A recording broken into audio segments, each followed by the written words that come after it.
Greetings, everyone. Thank you for listening to Ross Hoagland and Travis Campbell.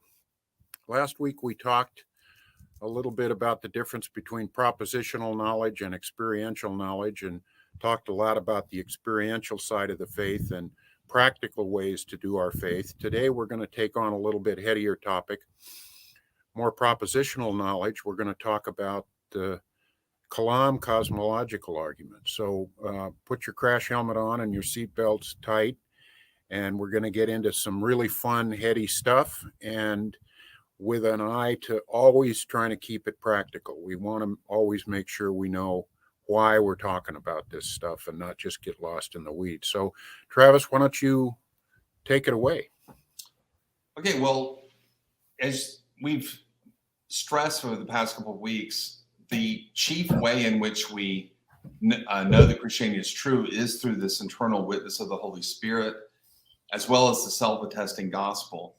But how do we show that Christianity is true? And classical apologetics gives what we would call a two-pronged defense or case for Christianity. Apologetics being the art and science of giving a defense for your beliefs. And the two-pronged argument for Christianity would be, first, that there's really good reason or reasons to think that God exists. And then second of all, there are strong evidences for the truth of Christianity. If God does not exist, then any evidence I might give for the truth claims of Christianity just would be a waste of time, because you can't have a miracle happening in history unless there's a God who can perform the miracle. Yeah. The Bible cannot be the word of God unless there's a God who was there in the first place to inspire a word. So one of the chief arguments that classical theologians have given for God's existence is what is called the cosmological argument. It is sometimes nicknamed the cosmological argument because it's based on a notion of causality, cause and effect relationships. And so the reasoning is there are finite effects in the world, therefore there must be an infinite cause of the world. And in his book, The Cosmological Argument, From Plato to Leibniz, William Lane Craig discerns three different types of cosmological argument. There is what is called the Thomistic argument, there is what is called the Leibnizian argument, and there is what is called the Kalam argument. Now, we're not going to really cover the first two. We're not going to look at those anytime soon, except I will say this about them. What's interesting about those arguments is that they do not assume that the universe had a beginning, nor do they try to argue for a beginning of the universe. Those arguments for God's existence assume that the universe has always been here. And even though the universe has always been here, it still requires a sufficient reason, in the case of Leibniz, or an uncaused necessary being in the case of Aquinas. The universe still requires a cause for its existence, an uncaused cause or a sufficient reason. So the advantage that this knowledge should have for you is that even if one of those arguments fails, you have two more to think about. So that the criticisms that someone might give of Leibniz's argument is not the same kind of criticism that you can give against Aquinas. And the same arguments you could give Aquinas and Leibniz are not the same arguments you could give against the Kalam argument. So the atheist, his job is actually more difficult than he might initially imagine. He's got to knock down three arguments for God's existence. Now, I myself am not a huge fan of Leibniz's. As you mentioned on our very first episode, I am a huge fan of Thomas Aquinas's argument. But the easiest argument in a lot of ways to understand is the Kalam argument. The word Kalam is an Arabic term that means speech. And even though, and the reason it's an Arabic term, the argument itself was given its name by William Lane Craig. He did his doctoral dissertation on this. However, as Craig points out, the argument goes back centuries. The first person to develop this argument was a Christian by the name of John Philoponus, who was flourishing around the time that Muhammad was born in the late 500s. But it was really Muslim philosophers that took this argument over and perfected it. Philoponus was wary of Aristotle's doctrine that the universe has always existed and wanted to come up with an argument that would refute Aristotle. And the Muslims came along and took that over, and the most important philosopher that developed this was a Muslim philosopher named by the name of Al-Ghazali. And Al-Ghazali gave a very simple formulation of the argument. If something begins to exist, then it must have a cause. The universe began to exist. Therefore, the universe has a cause. We can just give the first premise like this. Whatever begins to exist has to have a cause. And the universe began to exist. Therefore, the universe has a cause. Now, in the Middle Ages and even all the way up into the 20th century, that second premise was fairly hard to secure. The only arguments that people had for that second premise, that the universe began to exist, the only arguments people had were philosophical arguments. And we'll talk about a few of those today. But with the dawn of the 20th century, a flood of scientific evidences came to the foreground that gave evidence for an absolute origin of the universe.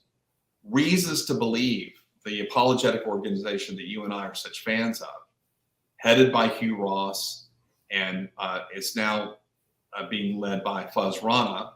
Ross went into retirement as president. He's still ministering there.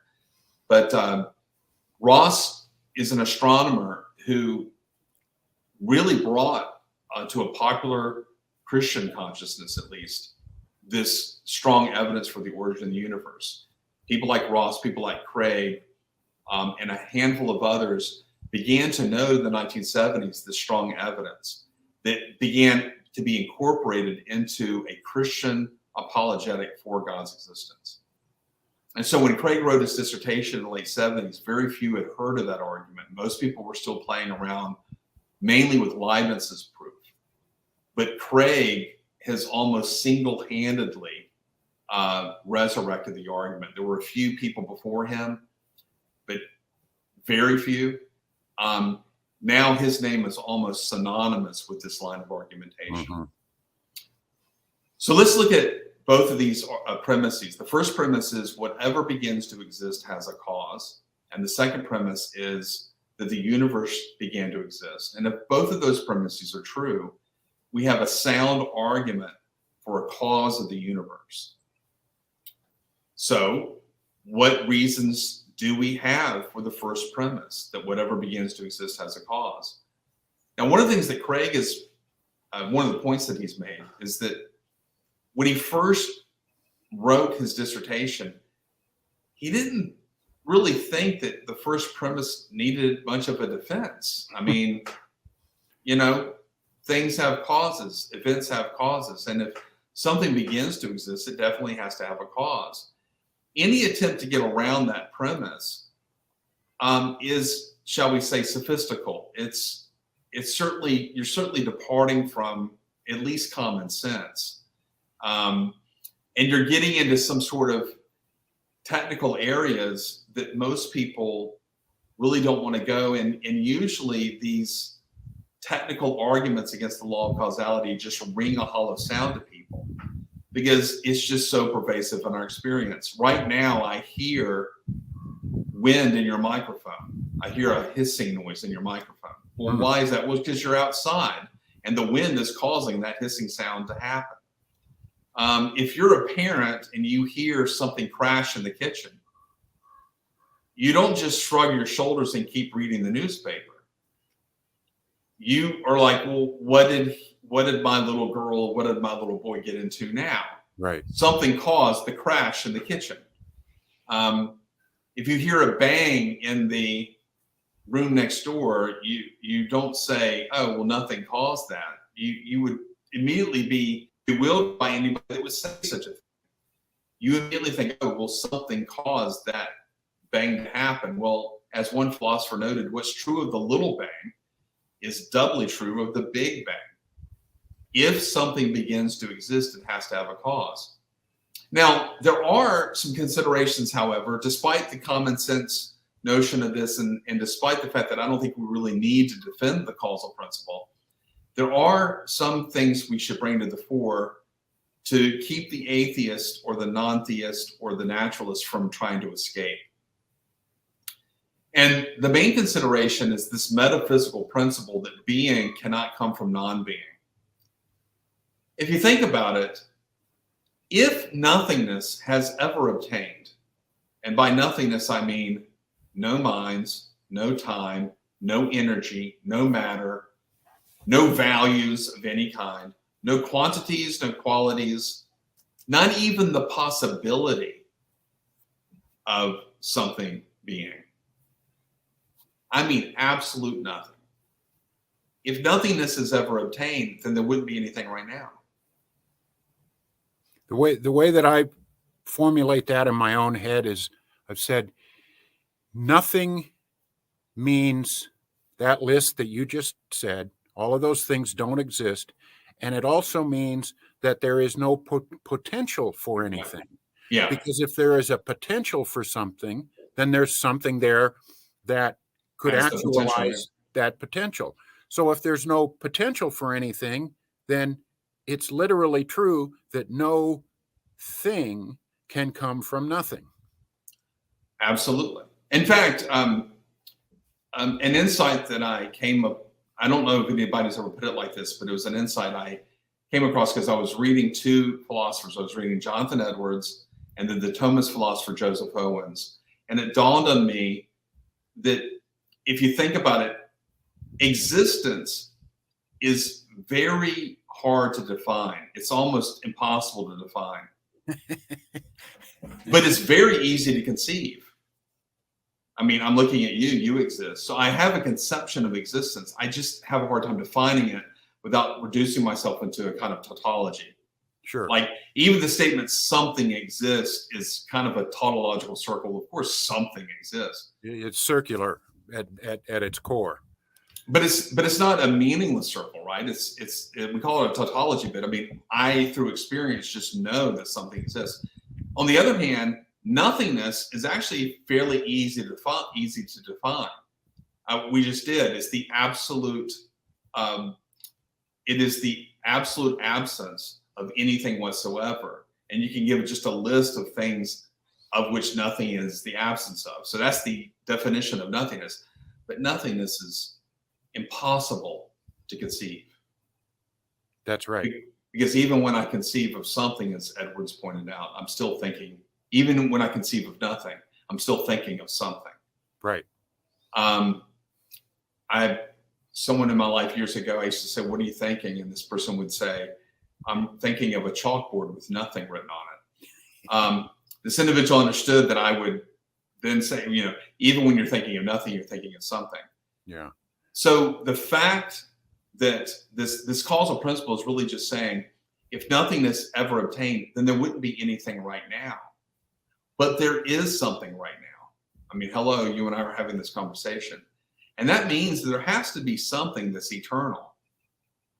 That something has always existed. Now, maybe it's just matter in motion. And if we go back in time, we never reach a first moment, right? It's just always been going on and on. And so even if I take a time machine and go all the way back to the past billions and trillions and trillions and trillions and trillions of years, I never reach a first moment. And so in that sense, something has always been around. Maybe from all eternity, little molecules have been producing other molecules, and one of them just blew up into the universe that we have today. But for all eternity, some little micromolecule has been perishing into oblivion. But just before it perished into oblivion, it produced another molecule that just kept going on for all eternity until finally, poof, we have this universe. I mean, in other words, the first premise doesn't assume anything other than you can't get something from nothing. And Travis, one thing I want to say, because this is really big, and then you can go back to that, and this is something I learned from a conversation you and I had quite a while ago, and that this argument works even if you're a solipsist, even if you say, Ross is the only thing in the universe that really exists. Everything else, you, Travis, my computer, this beautiful Montana mountains that's around me, everything, all of that is unreal. It's really just in my mind. I am the only thing that exists. This argument is still 100%. It works. Yeah, the causal principle is true regardless of really what worldview you hold to, what philosophy you embrace, whether you're a solipsist or if you're just a common sense individual. Solipsists, of course, have had a hard time convincing others that they are right about that. So, this it's what we would call a first principle of rationality. Something cannot come from nothing. So the question is not whether something has always existed. The question is, what is it that has always existed? Mm-hmm. That's all we're left with at this point. And it's fine to go to the next step and look at that second premise. But I'll leave it to you just to ask anything else you want to ask about the first premise. And yeah. Well, so even if we're in the Matrix, or even if we're in a simulation, which is one of those ridiculous arguments that's out there right now, then this holds. Yeah, because something is causing the Matrix to be. Something produced it. Events are going on in the Matrix, and those events are produced by something. Even if it's the illusion of my mind, that's a something that's not coming from nothing. It's coming from my imagination or whatever. That's so right.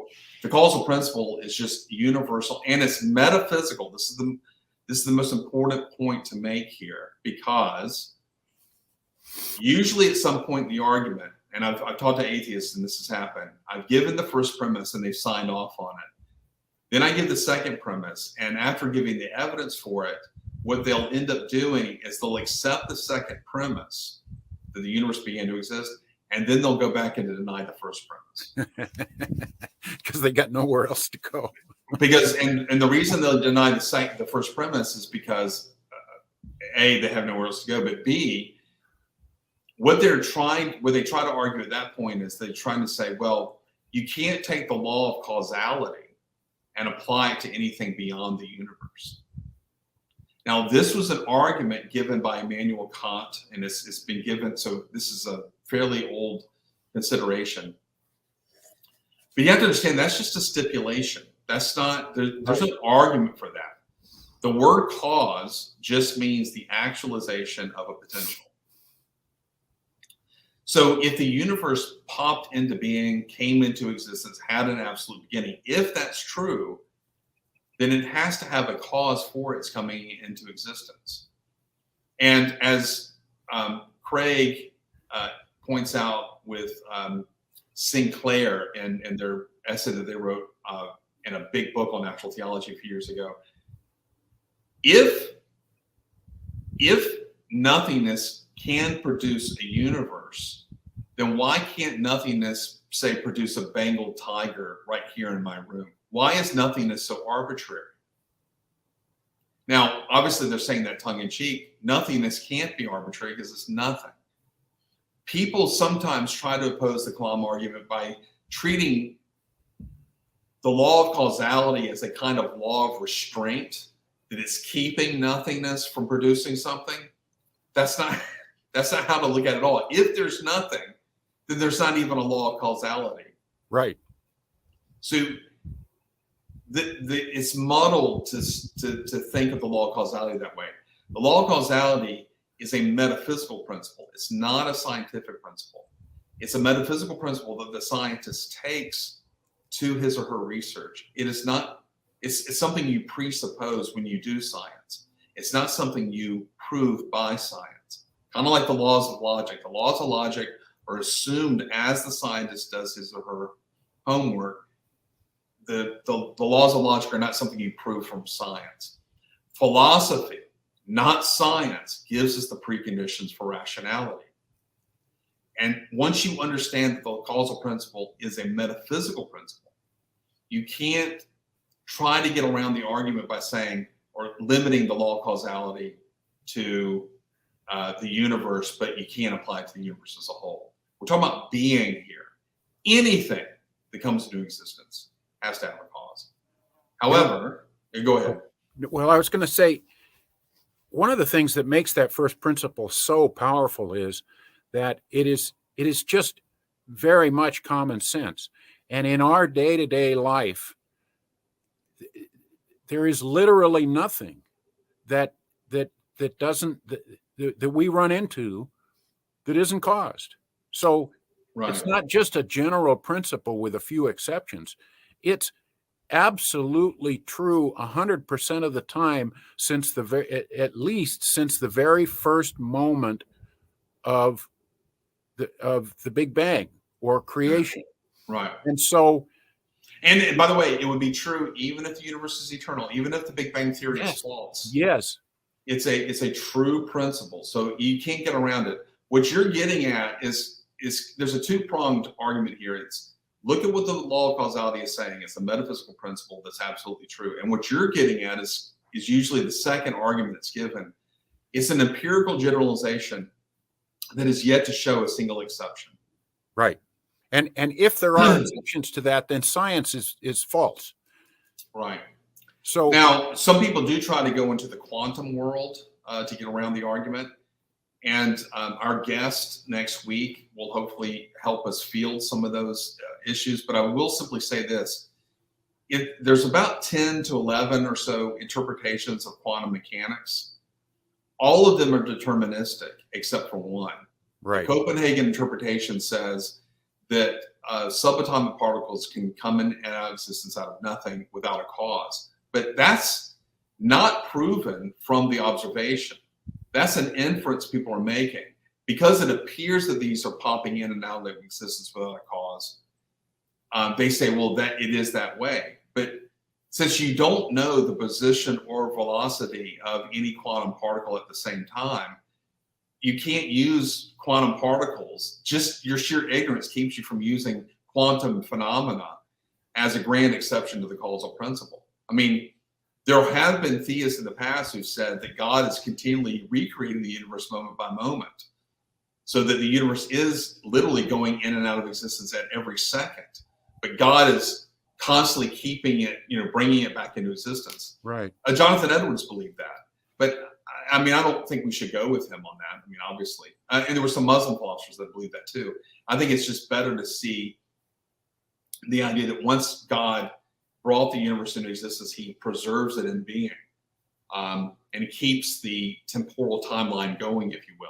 Right. But if you were to prove to my satisfaction that the quantum world literally is showing that particles are coming in and out of existence, I would say that doesn't disprove the law of causality. That would just prove that our universe is far more contingent than we originally realized. Right. So again, these are not exceptions to the causal principle. You think about it, all that quantum argument does is it implies that there's some structure there that allows for particles to come into existence. If it was true, nothing, that structure, whatever that is that we don't understand, wouldn't be there, because nothing, again, there's no potential for anything. Right. So there's something there, maybe we can't recognize it yet, but there's some structure there that allows for those particles to come into existence. So that's not nothing. Right, that is not nothing. Now, so let's leave the first premise. I think the first premise is really secure. Yeah, let me say one more thing about it. So, sure. Again, the power of that, if somebody's going to argue against it, they better come up with a really, really tight, sound philosophical reason for being able to argue against it, because arguing against that goes against every observation and philosophical way of thinking about it that we can imagine. Absolutely. Absolutely.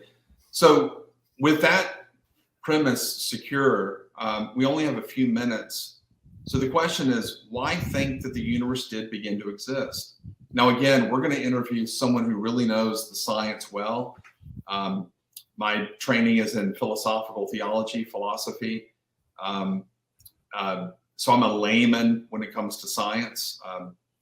So I would like to just offer one philosophical argument for the origin of the universe, and then we'll leave it to our guests to fill in some of the more robust scientific arguments. But the one philosophical argument that I would like to share is the observation or the insight that it is impossible to traverse an infinite through successive addition.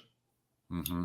So imagine that there's a very old man counting to zero from negative infinity. And he actually began in infinity. In other words, he never began counting down to zero or counting up to zero, however you want to look at it. So the question is this individual going to reach zero? No. No. And the reason is because at every step, he has an actually infinite distance between himself and zero at the start of his counting. In other words, there was no start to his counting. And since there's an actually infinite distance between himself and zero, he's never going to reach it. I mean, we couldn't imagine, could we, seeing this man going -4, -3, -2, -1, 0. I would look at him and say, well, why did it take you so long to get to zero? You had an eternity. Why are you just reaching it now? Yeah. So to get to the present moment, you would have to traverse an infinite number of moments to get to this present moment if the universe is eternal.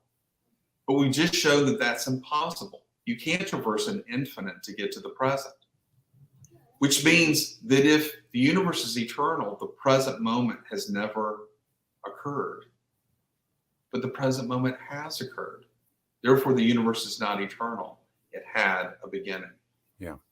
And so whatever begins to exist has a cause. The universe, we now know, had a beginning, and therefore the universe is the cause. And in the nature of the case, that cause minimally, and we'll develop the attributes of this cause later, but minimally that cause has to be something that transcends the universe, because that cause itself never had a beginning. Right. If the universe is all of physical, everything that is physical, and it began to exist, then by the definition of the argument, it must have come into existence from something not physical, not Right. included in the stuff of the universe. Right. Absolutely. So that's the Kalam argument in a nutshell. It's an argument that argues to God's existence from the phenomenon or the evidence that the universe had an absolute beginning. And we're going to be spending the next couple of weeks first strengthening that second premise. And then second of all, we're going to take a look at Augustine's argument. We're going to have another guest, Lord willing, and the creek don't rise, who will help us analyze St. Augustine and the insights he gave us into the doctrine of creation. I'm really excited, Travis. We're going to have some guests. Wow. People Yeah. actually want to talk to us. Yeah. I'll feel very important when we've had one fan letter and we're about to have a couple of guests. So I'm actually getting excited. I feel like important now. We're actually somebody here. So let me ask you a really important question, Travis. Considering everything that we've talked about so far in this episode, the question is this: so what? What difference does it make to my Christian walk understanding the Kalam Cosmological Argument? I think my big takeaway with it is that it opens up the door to begin to search for a religious expression of theism that might be true. So in terms of just the doctrine itself, the doctrine of creation, it's not something I can go apply tomorrow, but it gives me perspective so that when I am looking for a revelation that might be from God, one of the marks of its truth would be something like it teaches that the universe had a beginning. It also opens up the doors to miracles. So if creation is the greatest miracle of all time, and it obviously is, then obviously I'm going to be open to maybe other miracles that God may have performed in the space-time universe. I hope we can do a show sometime on miracles. It's pretty cool. I think for me, I want to answer that question. I've always been the kind of person that wanted, used to drive my dad nuts. I just would ask why like 10 times in a row and he'd be ready to whoop me. But that's how I am. I just want to know why. How does this work? What are the fundamentals of it? And the experiential side of the faith is absolutely necessary and important and vital. But there's a lot of people like you and me that need to know that the Christian faith is rationally possible and reasonable in the first place. Right. And those are the kind of people that you're talking about reasons to believe, and Dr. Hugh Ross, their ministry is to scientists, to working scientists who have that why question going on all the time. And I've been a Christian my whole life, and yet no one was answering those questions for me. And when I ran into them, then I got familiar with a lot of these arguments, I realized this really is probably true. Yeah. And then I could jump in with my heart to the more experiential side of the faith. The heart will not accept what the mind rejects. You're absolutely right. Well, thank you, Ross. I hope to see you next week, and I think we're going to have a lot of fun in the next couple of weeks. Yeah, Travis, it's great, and I'll be in Montana still. Lucky you.